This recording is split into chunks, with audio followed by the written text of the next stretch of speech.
Tonight, costly crimes. The burden comes back to the property owner or the tenant. The growing wave of copper and metal thefts in the region, and the people Make shrouds cover those gas lines so nobody can scale up those physically. working to protect their properties. Acknowledgement in question. The school council is supposed to have an independent existence. A legal challenge from a parent over the rules governing a tradition at the Waterloo Region District School Board. Conservation controversy. That is an actual beaver. Why the removal of a beaver dam in Kitchener has set off some pushback. Breaching dams or removing dams, it just makes the problem worse. Over animal protection.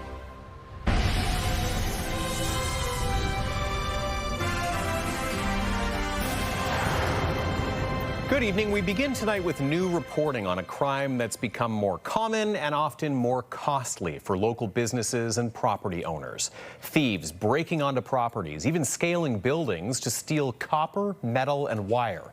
Waterloo Regional Police are reporting new incidents, and we're also hearing from people taking new steps to avoid becoming victim. Here's CTV's Ashley Bacon. This video, captured in Cambridge, shows a crime that's becoming all too familiar. Someone breaking onto a property, stealing copper and other valuable materials. They'll take anything that's worth something. So that would be the copper coils and the condenser coils. That would be any other wiring that has value. They take the units apart, the rooftop heating, ventilation, air conditioning units, and then they make off with the parts, and they sell that. Each theft can cost property and business owners a total of tens or even hundreds of thousands of dollars. The magnitude we're talking about is there may be $20, $50, $100 worth of metals that come out of these when they're sold at the scrap dealer or sold to a scrap dealer. The results would be to the point where we are, if we have to replace the unit, spending $40,000, $50,000, not including install, to replace the unit. So it is a very disproportionate problem. Earlier this month, Waterloo Regional Police say 6 rooftop AC units were dismantled on a building on Connaught Street in Kitchener to be stripped of copper. While a similar crime targeted a building on Riverbend Drive in Kitchener just this week. But the crime isn't new. In Waterloo Region, police say it's been getting worse. What we're starting to see now is an increase in commercial damage and wire thefts being from those properties. Already this year, officers have been called to 64 cases where the thefts have been valued at more than $5,000 and another 166 valued under $5,000. A problem that has more people looking to avoid becoming victims. As copper wire and other metal thefts continue to be on the rise, organizations like O'Brien's Fabrications in Guelph continue to see more clients seeking preventative measures. That includes taking steps to cover up the components being targeted and keep thieves away. Make shrouds cover those gas lines so nobody can scale up those physically. And then we're coming up with a prototype for the access ladders, where it's a simple, we make it in the shop, come to the site and revamp your access ladder with locks and bars and stuff. That's what the team at Primus Property Management is doing on this building in Kitchener, adding covers like this along gas lines on exterior walls. We removed anything that allowed someone to get onto a roof easily, and whether that's removing exterior ladders and internalizing them, or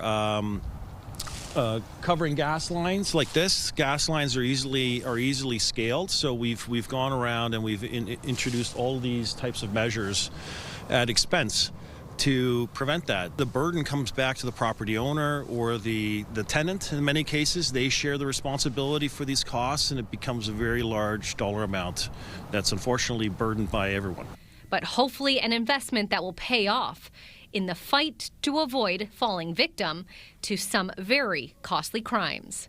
Ashley Bacon, CTV News, Kitchener. The Waterloo Region District School Board's facing a legal challenge over land acknowledgments at school council meetings. A parent says he's been told not only are they mandatory, but the issue cannot be debated by council members. CTV's Krista Simpson on this story for us today and joining us now with details. Krista. Tony, to be clear, we're talking about school councils, which have also been called parent councils. They're advisory bodies at each school made up of parents, guardians, and caregivers that meet at least 4 times a year. This parent and his lawyer are arguing the school board is overstepping its boundaries by requiring those meetings to start with land acknowledgments. Jeffrey Horseman is a father of 3 and member of the school council at Kitchener-Waterloo Collegiate and Vocational School. He's asking for a judicial review of what the application describes as the Waterloo Region District School Board's mandate to start school council meetings with land acknowledgments. Horseman also says when he asked to put the matter on his school council agenda to discuss, the request was denied. So he's asking the court to step in and review the board's decision, alleging that the decision infringes his right to freedom of conscience because it's imposing the practice of the land acknowledgement. It's infringing his right to freedom of expression because it's preventing him from engaging in debate on the council on that issue. The court document says recently Horseman met with the school board's system administrator of equity and inclusive education, who said that the territorial acknowledgements would continue at school council meetings. And when Horseman asked why it couldn't be discussed by council members, the administrator is quoted as replying, "Discussions that question or challenge established equity-focused practices, including territorial acknowledgements, fall outside the scope of school council business. These expectations are in place to ensure that all participants experience school council as a safe, respectful, and inclusive space." But Horseman's lawyer, Hatem Kier, says the board putting rules in place for school councils is overstepping its jurisdiction. The school council is supposed to have an independent existence so that it can actually give a voice to parents. It's one of the few ways that parents do have that voice. And so by the board stepping in and dictating what the council is and is not allowed to discuss, they're violating the statutes that give school councils their existence. Kier says this is different than the board mandating land acknowledgements at its schools and events. Schools are run by school staff who are board employees and they're under the board's authority. But the school council is something different. They're created by a regulation under the Education Act. And that regulation gives very specific and limited roles to the board and to board personnel. So for example, principals are allowed to sit on the council, but they're not given a vote. The application is asking the court to overturn the school board's mandate. The school council would then be free to handle this issue on its own terms according to its own procedure. The Waterloo Region District School Board declined to comment to CTV News because the matter is before the courts. As for the next steps, both sides will exchange evidence and legal arguments and make their court filings. It could be many months before the case is heard in a courtroom. Tony. All right, CTV's Krista Simpson on that legal challenge. Krista, thank you. Now, before we get out to Alex for our first look at the weather, it's certainly turned into a dicey day on our roads. That promise of snow squalls has really been delivering all day long. Here's some dash cam footage from the expressway in Kitchener just as conditions were worsening. And we've been seeing that on and off today. In some places like Elora, the snow has already been building up on the ground as well. Low visibility, too, because of those snow squalls and the wind that's been whipping all of the snow around. We're still under weather warnings tonight. And we'll get into some of those details with Alex now as we head out to Elora for our first look at the weather. It's certainly looking festive with all this snow. Alex, as you bring us a live report tonight from the Elora Christmas Market. Yes, that snow is coming down. It has been over the last hour, and to your point, the snow squalls, too, are making driving not the best out there this evening. So here in Elora, just during the 6 o'clock hour, we potentially could see about 1.5 centimeters of snow and accumulation. But yes, the Christmas market, it is definitely making it festive, and I'm here with the Boland family tonight, who traveled all the way from Georgetown to check it out. And I've got to say, you came on quite the interesting night, obviously with some watches and warnings that we're seeing here this evening. But I've got to ask, why did you make the trip down here to check out the market? So we came last year to the market and just loved it so much that we decided we were going to come again. And we were checking the weather, and I called the business center, and yeah, so we said we're going to do it. And Mom, you did a little bit of shopping already too. Yeah, I did. Lemon tree. Maybe, okay, so maybe a couple Christmas gifts. Okay, girls, what are you looking forward to here at the market tonight? It is expected to go until 7 o'clock this evening. They are closing a little bit early because of the weather, but what are you hoping to find? Well, like all the different shops, like the bookstore and like the clothes and stuff, yeah. This is my first time here, so I'm looking to go to like the vintage store, see if I can find anything cool. And it's really feeling like a bit of a, Christmas wonderland, if you will. You mentioned, Dad, you come down here multiple times a year, too. Why do you keep coming back? And what do you think about the market this year? Well, it's good to come here at different times of the year. We like to come in the summer. There's a nice gorge in the back here that's good to walk around. I don't know, the markets, how can you not like this? All the lights and the trees and the snow. It's a great place to be, right? I feel like we're kind of in a bit of like a Hallmark Christmas movie. Definitely, yes. Okay. Yes, absolutely. In terms of anything that's really standing out to you here this evening in terms of highlights? The tree. The tree is phenomenal. That's in the park. That's the first thing that caught our eye was that freshly cut, I don't know how tall it is, tree, and it's beautifully decorated. And just the lights, it just really makes you feel cozy and warm inside, for sure. So we're in the Christmas spirit. Yeah, absolutely, absolutely. Well, happy shopping. Thank you so much for taking the time. Safe travels home as well, back to Georgetown. So yes, if you do have plans to come out to the market here tonight, normally it would be going till 9 o'clock, but organizers have told us that they are going to be shutting it down at 7 o'clock because of the weather that we are experiencing and making sure everyone is safe out on the roads. But we were talking about, yes, those watches and warnings Tony was noting a little bit before. So Environment Climate Change Canada, still several areas are impacted. So anywhere in that orange warning zone, potentially 30 to 60 centimeters of snow, that could be possible. The yellow warning zone, 15 to 30 centimeters is possible. And in that light yellow section, just down below there, 10 to 30 centimeters, possibly blowing snow too. And again, really, this is when we want to keep an eye on the roads driving. So we're seeing blowing snow and drifting snow as well. I know we were driving from Kitchener here to Elora, taking some of those back roads. We were noticing some whiteout conditions. So, of course, you want to be safe out there tonight. But we're going to be sticking around here throughout the hour. And maybe we'll check in with a few more shoppers here this evening at the Elora Christmas Market. And, of course, bring you your full forecast a little bit later. Tony. With a snowy backdrop. All right, Alex, thank you. CTV's Alex Pinto live in Elora for us. Less than 2 weeks after the province's speed camera ban went into effect, drivers are pushing the limits again. That's according to data out of Brampton, where one official reports that speeding has doubled. Here's CTV's Janice Golding. After months of calling speed cameras municipal cash grabs, the province shut the program down on November 14th. What we are seeing is that drivers, as soon as those cameras were turned off, the drivers, in terms of driving 11 kilometers an hour or over, has doubled. But according to Brampton Regional Councillor Rowena Santos, city data is clear. In the 3 weeks before the Premier put the brakes on the program, the cameras were capturing about 30,000 speeders a week. The week they were shut down, from November 9th to November 15th, that number rose slightly, with 31,581 vehicles traveling 11 kilometers per hour over the limit. The number skyrocketing the following week to 71,258. People are now driving well beyond the speed limit based on the cameras now being off. In fact, Santos says the city of Brampton had 185 cameras, almost all, or 183, situated in school zones. I think they need to put speeding cameras now. Yes. I personally don't drive at nighttime anymore because of being scared of the roads. Right, because people go through red lights around here. They just don't obey the rules. I'm not surprised that the speed has gone up 70%, considering we have zero enforcement on the roads. I can't tell you the last time I saw a police officer doing any sort of speed enforcement around here. While the province has earmarked $210 million for replacement deterrents, namely speed bumps, roundabouts, and large-scale signs, those steps are being ridiculed. Both Ottawa and Toronto saying the traffic calming signs are too big to fit the poles they have. Meanwhile, Councillor Santos says there's a larger safety concern, literally. They could cause blind spots. Kids, you wouldn't be able to see them behind these very large signs.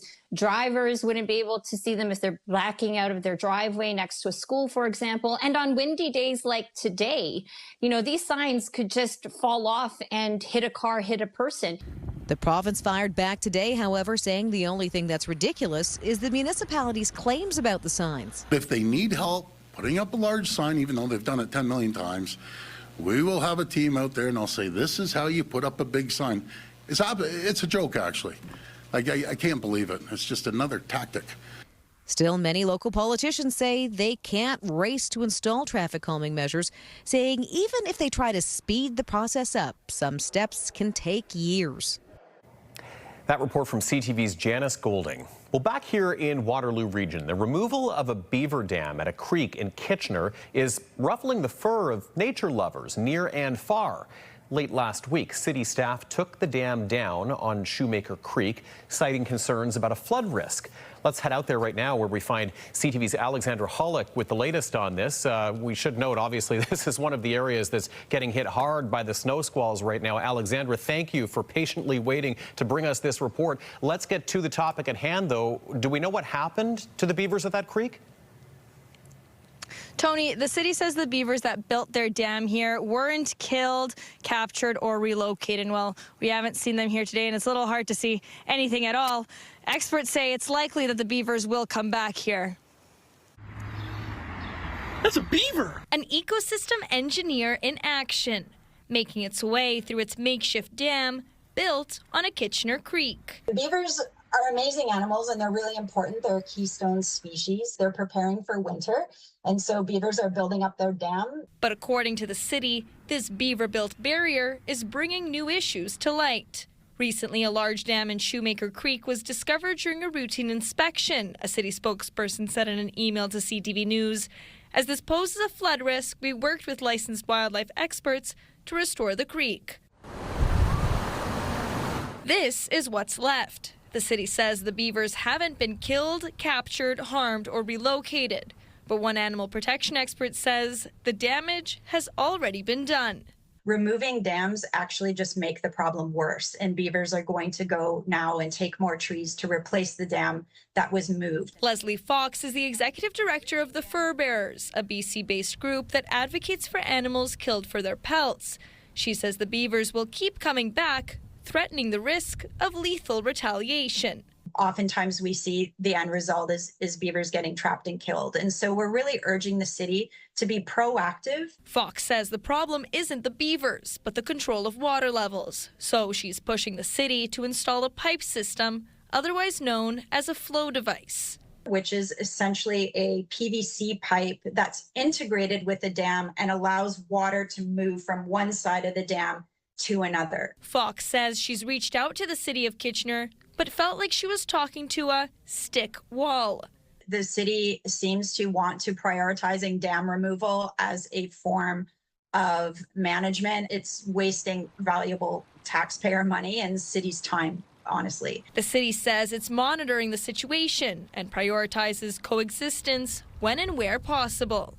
The reality is if there's habitat and a food source, there will always be beavers in Shoemaker Creek.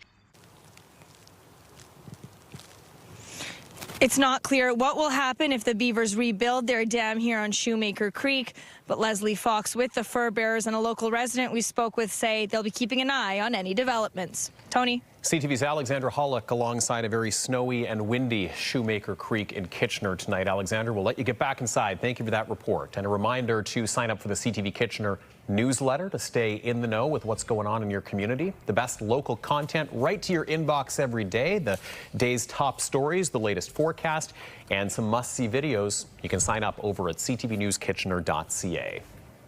A new deal to unlock access to some of Ontario's critical minerals. Coming up, the agreement announced today for a project in Northern Ontario's Ring of Fire district.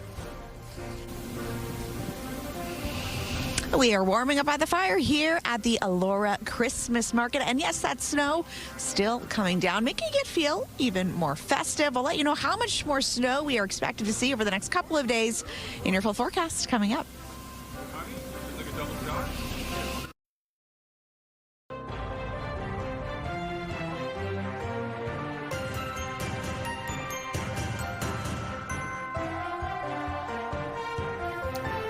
Premier Ford announced an agreement today to accelerate the development of an all-season road to the Ring of Fire. It's the latest move in an effort to increase access to the mining region in Northern Ontario. CTV's Siobhan Morris has details.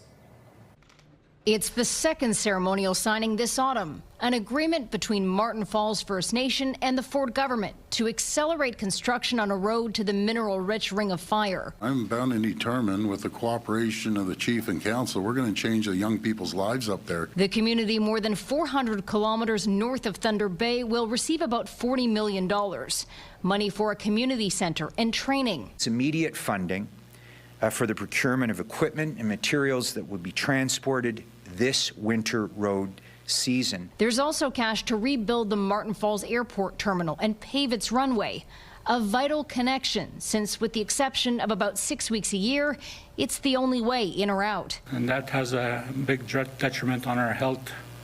We cannot easily jump in a car and then ride down the street to make an appointment to the doctors. Martin Falls has to hand in its environmental assessment of the access road by February, with the cost of bringing supplies in by air soaring and the winter access road window melting away. We are willing to overcome what's happened in the past and build our community up and find a way to prosper together. The hope is to start construction on access roads for Martin Falls and Webequie First Nation this summer. That timeline depends on Ottawa eliminating duplicative processes. The Premier hints the Prime Minister could make an announcement on that soon. One project, one process. He understands it. We have to move. We have to move as quickly as possible. Opposition parties think the deal is a good step, but say it doesn't repair the trust broken with other First Nations. Because you've essentially said to them, I'm going to do whatever I want, whenever I want, wherever I want, and on your land. A reference to Bill 5, which creates special economic zones where laws can be suspended for economic benefit. Government decided to ram that through, and as a result, I think they have really delayed a lot when it comes to the Ring of Fire and other projects. No provisions of Bill 5 have been used since it became law. But until Bill 5 is repealed, you're not going to see the same kind of trust from other First Nations. Siobhan Morris, CTV News.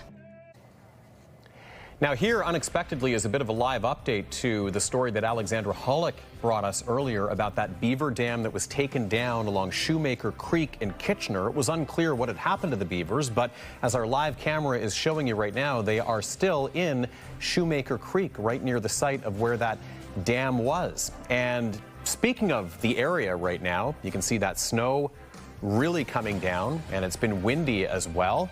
This is a reflection of those squalls that we've been expecting on and off for the next 2 days, possibly into Saturday. Alex Pinto is back from Elora in just a few moments with our long-range forecast. But next, new reporting on the ambush-style shooting that happened outside Washington, D.C. yesterday, leaving 2 National Guards critically injured.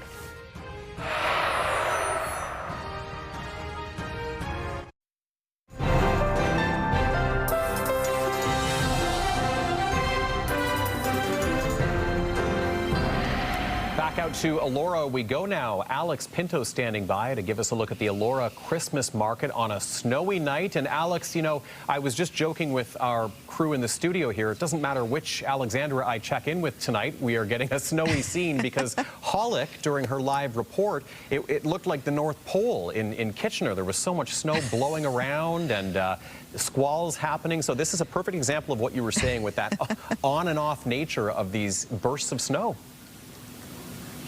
Yeah, and that's what we can expect to continue to see as the days continue as well. And it's funny because we were experiencing that here. And then, of course, when we go live to Alexandra Hollick there, well, that system then making its way through that area. So everyone's getting, everyone's getting a little bit of taste of everything tonight. But the flurries are calming down a little bit here in Elora, as well as the winds. It was quite windy when we first arrived here at the top of the 5 o'clock hour, but still feeling magical as we're here at the Elora Christmas Market. We've got plenty of lights, twinkling lights, to be exact, 88,000 lights here, which is making it really with that Christmas feel. So this is going to be running every Wednesday through to Sunday until Christmas, and it runs between 12 and 8 o'clock p.m. normally. Organizers telling me, though, tonight, just in the last hour, they've actually decided to shut this down around 7 o'clock tonight. You can still come down and walk around and enjoy the fire pits and the lights and the Christmas trees, but the vendor portion of the market is is going to be closed at 7 o'clock. That is due to the weather that we are seeing and making sure people are safe out on the roads as well. So 151 Christmas trees are covering the market and the town here as well. We have chalet cedar huts, and we were talking to one of the organizers during the 5 o'clock hour who actually mentioned they're trying a bit of a new system this year where it is a self-checkout. So you want to buy something from a vendor, you can pick it up, scan your phone, and leave. So it's a bit of an honor system, and they said it's actually been quite successful, so it's quite interesting. So artisan goods that you can check out. There's plenty of food, hot drinks. I was enjoying a nice hot chocolate a little bit before under the lights, and I've got to say it is quite magical. Over the weekend too, some musical performances you can expect to see, and during the weekend they also have a Christmas matinee movie, several of them that are actually taking place at the cinema here, and it's one of Ontario's oldest cinemas too. But yes, weather-wise, we are still keeping an eye on those snow squalls. So Environment Climate Change Canada is issuing several warnings as well as watches. So we were mentioning before, if you're in the orange warning zone, 30 to 60 centimeters possible, heavy snow at times, blowing snow. So you want to keep an eye on driving conditions because hazardous squalls potentially could be expected. In that yellow warning zone, potentially 15 to 30 centimeters, and then the watch, which is the lighter yellow portion on your screen there, anywhere from 10 to 30 centimeters of snow. But pretty much everywhere that blowing snow is a concern, especially on the roads, and if you're going to be in the rural areas of in and around southern southwestern Ontario. So yes, we can see from our futurecast that snow not really going anywhere. Expected on and off. Those flurries here in Elora, potentially we could see around 1.5 centimeters of snow just for the 6 o'clock hour alone here. And those winds, though, anywhere from around 70 to 80 kilometers an hour possible from time to time. So if you do have to be out on the roads, hopefully you don't, but if you do, just keep them in mind there. So snow amounts in terms of by Saturday, potentially things changing a little bit in terms of estimates here in Waterloo region. Below that 10 centimeter mark, 4 centimeters possible for London. So going to keep an eye in terms of accumulation there. Temperatures across the province, though, -6 in Sudbury, -6 in Timmins. It is -1 this hour in Moosonee, and a little bit closer to home, -2 in Mount Forest. For us here in Kitchener-Waterloo, -1 this hour. In terms of our almanac for the day, daytime high, 0. That's what we saw today, which is below seasonal for this time of year. That sunrise now officially 7:30 in the morning and setting before 5 o'clock at 4:49 p.m. So overnight, we're expected to dip down to -3. It'll feel closer to -10, though, with that wind chill. Flurries and squalls expected to still stick around. And in terms of local blowing snow, that is something, again, we're pretty much going to have to get used to over the next few days. -1 for your daytime high tomorrow. Flurries and squalls once again. Potentially, some areas could see about 10 centimeters possible just for tomorrow. And again, that local blowing snow, something to keep in mind that is still expected to be in place. So over the next several days, that cloud cover expected to stick around as we get used to the squalls and the flurries. And then by Sunday, we could warm up to about just 2 degrees, but still that is considered warming up with some mixing conditions. So we could see a little bit of rain mixed in with that snowfall. For Lambton, Kenton, Essex, 30% chance for some flurries for your Friday. And then the flurry chance for your Saturday still there before we potentially could see a little bit of wet weather and mixing into your Sunday. And southern Georgian Bay, similar story for you as well. Flurries pretty much right through to Sunday before we could see a high of 2 degrees with the chance for, again, some mixing conditions. So it is really feeling like a Hallmark Christmas movie, and we're kind of noticing people coming in and out, especially as they wrap up work. But again, this market is closing tonight at 7 o'clock because of the weather. But you can still come out and enjoy, again, the fire pit, enjoy the nice string lights, and again, feel like you're in a Hallmark Christmas movie, because who doesn't want that, Tony? Yes, Alex, I was going to make the analogy a little bit earlier about a Hallmark Christmas movie. I'm glad you did, because it looks like it could be one of those little towns where any one of those movies is set. It's actually gorgeous out there tonight. Mm-hmm. It is beautiful. All right. Well, we will check in with you once more before we're through. Alex, thank you very much. Live from Elora tonight. The Trump administration is promising to crack down on Afghan immigrants after authorities identified the suspect in yesterday's mass shooting in Washington, D.C. as an Afghan asylum seeker. 2 National Guards were critically injured in that attack. CTV's Judy Trin now on the new plan of action and the possible political motivation of the suspect. Two National Guards are clinging to life in hospital. 20-year-old Sarah Beckstrom and 24-year-old Andrew Wolf, shot just blocks from the White House. Two families are shattered and destroyed and torn apart as a result of the actions of one man. The suspect was also shot, taken down by other soldiers. Officials say Ramanullah Lakhanwal, a 29-year-old Afghan national, drove across the country from his home in Washington state, where he lived with his wife and 5 children. There is confirmation now that the subject had a relationship in Afghanistan with partner forces. We are fully investigating that aspect of his background as well, to include any known associates that are either overseas or here in the United States of America. Lakhanwal's relationship was with the CIA, trained and equipped by American operatives to fight against the Taliban. He was among the thousands of people American forces evacuated from Afghanistan after the U.S. military hastily withdrew from the war-torn country under former President Joe Biden. Lakhanwal was officially granted asylum earlier this year. Following the shooting, the U.S. announced that immigration requests of Afghan nationals would be stopped indefinitely, pending a review of security vetting. As President of the United States, I am determined to ensure that the animal who perpetrated this atrocity pays the steepest possible price. Lakhanwal has been currently charged with multiple counts of assault with intent to kill. Donald Trump says he wants to pursue the death penalty if necessary. He calls these crimes an act of terror. Judy Trin, CTV News, Ottawa.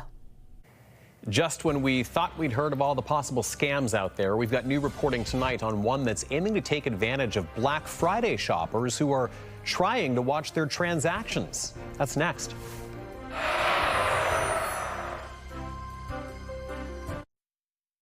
It's time to build a toy mountain.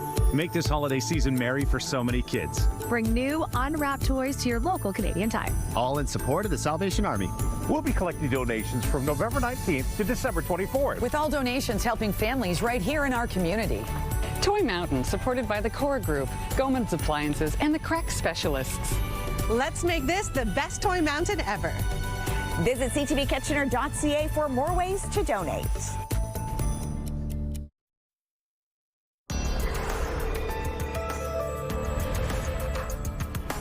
A signing ceremony in Calgary today between Ottawa and Alberta that paves the way for a pipeline to BC. It's a big energy deal laying the groundwork, but it leaves a lot of unanswered questions and not everyone's on board. Let's go to CTV's Mike Le Couture now for more on the Memorandum of Understanding and what it means going forward. Danielle Smith's excitement could not be contained. Alberta isn't getting a bitumen pipeline yet, but it is one step closer. This agreement includes a clear path to the construction of an over 1 million barrel per day Indigenous co-owned bitumen pipeline to Asian markets. If everything goes smoothly, senior government officials say construction could start in 2029. But there's one important caveat. If there's not a private sector proponent, there won't be a pipeline. That's just one of the conditions as laid out in the agreement, as is Indigenous co-ownership and collaboration with BC to share the benefits. There has to be a new carbon pricing agreement, and the Pathways Carbon Capture project must move forward for the pipeline to do the same. I don't know that the Prime Minister would have agreed to a new bitumen pipeline without Pathways, and we wouldn't have agreed to Pathways without a new bitumen pipeline. The carbon storage program is key to Canada meeting its commitment of achieving net zero greenhouse gas emissions by 2050. The federal Conservatives are criticizing the process, saying the Prime Minister could push this ahead using existing legislation.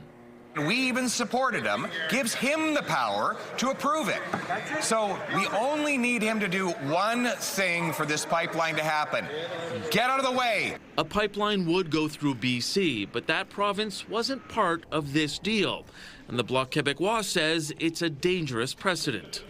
The federal government making a deal in order to backstab a province and its jurisdiction. Alberta has until July 1st to submit a pipeline project application to the new Major Projects Office. If all conditions are met, then the federal government will make an exemption to the oil tanker ban on the BC coast. Mike Lecoulteur, CTV News, Ottawa. Time to recap our top stories. Colton Wiens in studio with us tonight, and we're taking a look at all of these incidents where metal is being stolen around the region, Colton. Yeah, that's right, Tony. We got new insight on the crime today. Thieves have been scaling buildings to get at it, while leaving a trail of damage that can cost far more than the value of what's been stolen. Waterloo Regional Police have been called to 64 cases of copper, metal, or wire theft this year. And that's why a local property management is adding covers along gas lines on exterior walls to try and avoid people scaling buildings. Also, the Waterloo Region District School Board is facing a legal challenge over land acknowledgments at school council meetings, which are sometimes called parent councils. A parent says he's been told they are mandatory and cannot be debated by council members. The application is asking the court to overturn the school board's mandate. The board declined to comment because the matter is before the courts. And Colton, online from our digital team tonight, we have another unfortunate story involving an apparent grandparent scam. Yeah, that's right, Tony. It happened in Rockwood earlier this month. Police say a resident has lost thousands of dollars after someone pretending to be their son called and said he had been arrested. For more information on this story, you can scan the QR code on the bottom left of your screen to get the story on our CTV News app or to download the app right now. You can also visit our website, ctvnewskitchener.ca. Tony. It's a very unfortunate situation. I know we've got some reporting up there on that. Colton, thank you. Appreciate it. Many people are going to be doing some Christmas and holiday shopping in the days ahead, hoping to find some Black Friday deals. Well, be careful if you get a call from someone claiming there are false charges on your credit card. Could be a scam designed to drain your bank account. CTV's Pat Foran has news you can use with today's Consumer Alert. It was a phone call out of the blue from someone claiming to be from Amazon. They said there was a charge on my credit card for a new iPhone. Your transaction page. Press 1 now to report this transaction, or 2 to authorize this order. Thank you for reaching out to Amazon. How can I help you? Oh, hi. I just got a call that said there's a problem with a credit card and an Amazon order. Yes, sir. There is a purchase for iPhone 13, which cost you $749. So is that you who made that purchase? No, I didn't do that. I didn't make that purchase. Okay, so I believe that you like to cancel the charges. Yeah, I want to cancel the charges. I didn't buy that phone. Okay, now I just want you to look for the application name App Store over there, sir. APP App STORE. App Store. You want me to go to the App Store? Yes, open the App Store, sir. The scammer wanted me to download an app that would allow them to take over my phone. They would have remote access to my banking, email, and basically everything on my phone. What the hackers and the fraudsters are trying to do is to get you to download an app from the App Store that allows for remote desktop connections. I strung the scammer along as she tried to get me to download the application. Okay, I got it open. Tap on it and tell me what do you see on their screen. Okay, but will that let you take over my phone? It's an official application from where you will get connected to the Amazon security server. Once you will get connected to the server, you can cancel the charge as well as secure all the information, all right? Well, can't you cancel it without me doing that? Eventually, she grew frustrated that I wouldn't download the app, and she hung up. Ritesh Kotek says if a scammer uses an app to gain control of your phone, they have access to everything on it. And if fraudsters and hackers are able to gain access to it, they essentially have access to your entire life, all your transactions, and all of your data. If you get a suspicious phone call like this, hang up and never download apps that grant access to your phone. 23 wins in a row. A local junior hockey team's on the verge of setting 2 records. And Colton Wiens catches up with the red-hot Cambridge Red Hawks after this.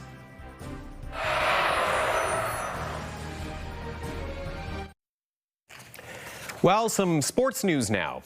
An incredible winning streak for a local junior hockey team. The Cambridge Red Hawks have not lost a game this season. They've won 23 in a row, and they're now closing in on not 1 but 2 league records. CTV's Colton Wiens has more. And there's the horn.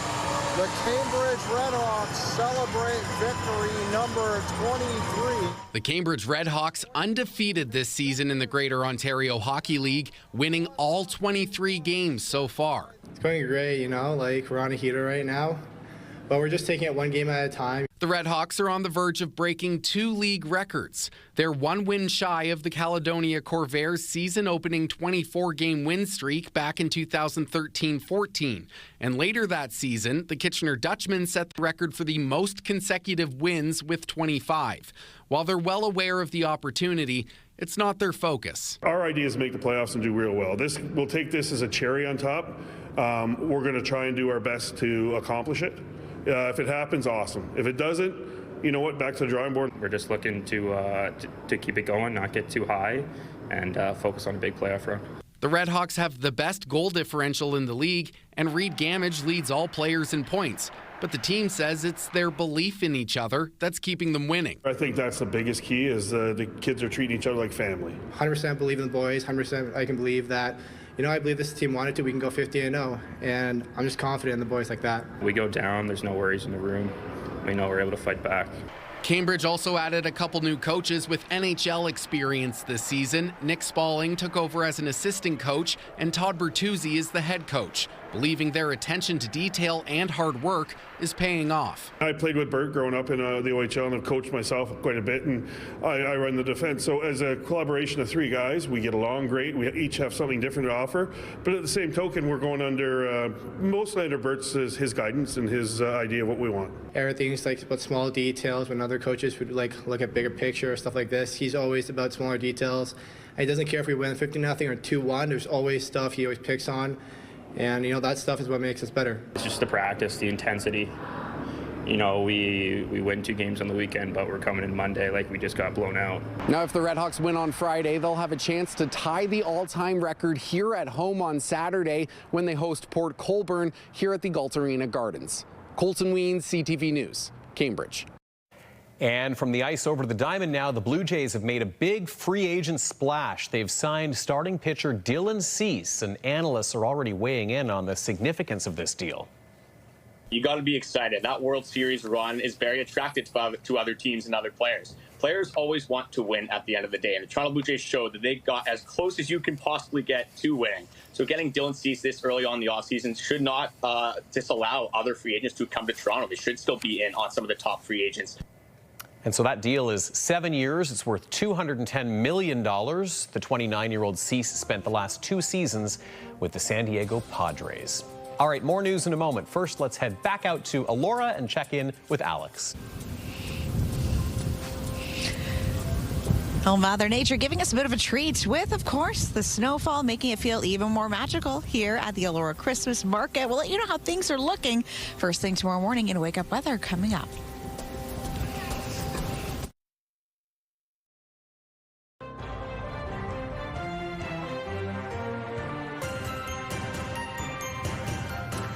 All right, Colton Weens is back with us now with a look at what our team is following for later tonight. Colton. Well, Tony, we'll be watching the snow tonight, checking for any major impacts from the storm. And it's American Thanksgiving. That means NFL games have been running for much of the day. In Windsor, the city teamed up with the Detroit Lions for a special party. We'll have details on that tonight. And because of the NFL games, will be delayed tonight, and the show will be airing following the football game. Tony. Okay, Colton, good to know. Thank you so much. And it's time now for our final check on the forecast. We're heading out back now to Alex Pinto in Elora at the Elora Christmas Market, the Starlight Shopping event. And it looks like, at least for now, Alex, out in Elora, the snow squalls have calmed down a little bit.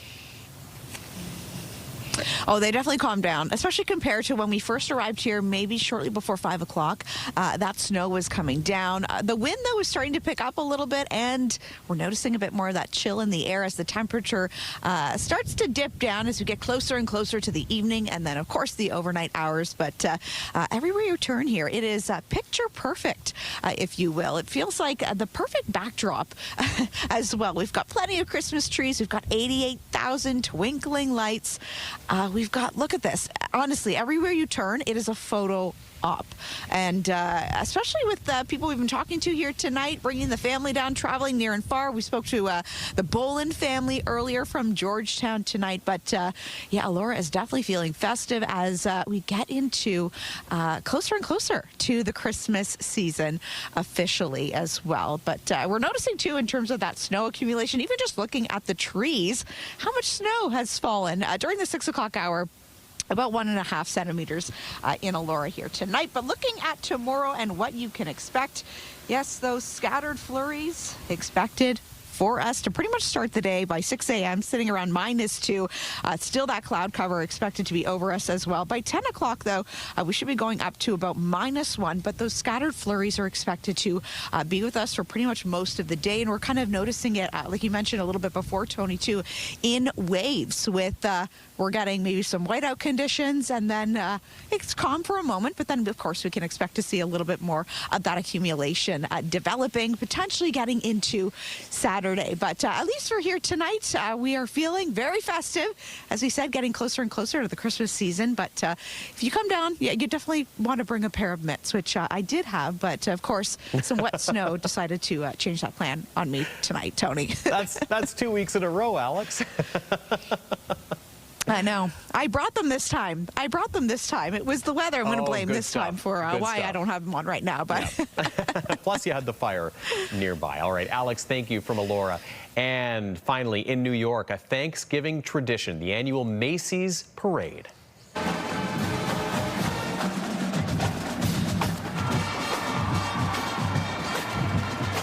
Yeah, thousands lining the streets to take this in. Supersized creations like a Lego float, massive balloons of iconic characters like Spider-Man, a star-studded lineup of performers, but the most important guest, Santa Claus, was the final act ushering in the Christmas season on the streets of Manhattan. There he is. I knew if we stretched it out for a couple more seconds, we'd see the guy in red.